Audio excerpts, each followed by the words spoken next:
At 10 o'clock, we got number 15 Oregon State. This is the only 10 o'clock game, by the way. We have one game that starts after this, but the second last game of the start of the day. We got Oregon State, who's 4-1, traveling to Cal, who's 3-2. Oregon State favored by 9.5 on the Pac-12 network.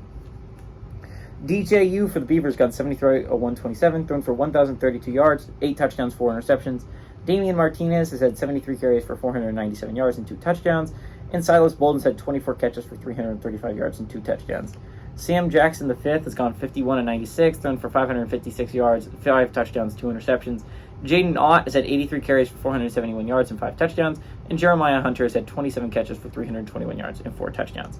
Cal is actually 39-36 all time against Oregon State. Last game went to Oregon State in 2022, and Oregon State has won 3 of the last 4 times these teams have played football. Oregon State's coming off a huge win, right? And it is a huge victory over Utah, right? That was a game that was playoff elimination. If you lose, if you're Oregon State, you're out of playoff contention. Not only that, your 2 losses in the Pac-12. Chances of you going to a Pac-12 championship aren't super high.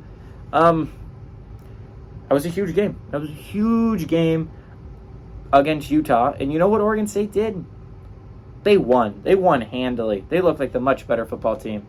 And to be fair to Utah, they're still without Cam Rising. And again, the bye week could not have come at a better time because you need Cam Rising coming up on this stretch, right? If you're Utah, if you have any shot at the playoffs, any chance at a Pac-12 championship, you need Cam Rising, and you need him now.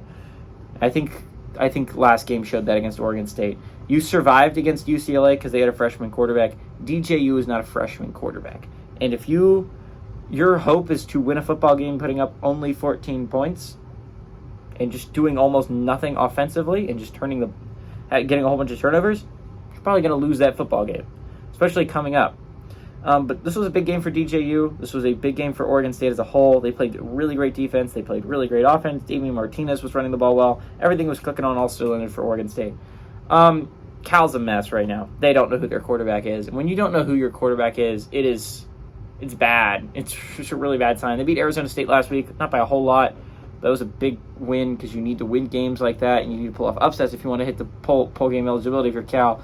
That loss to Auburn really hurts in hindsight because it was a game you could have had, and it would have put you up 4 wins, and you'd be right there. You just need 2 more wins to get the playoff, to get to bowl eligibility.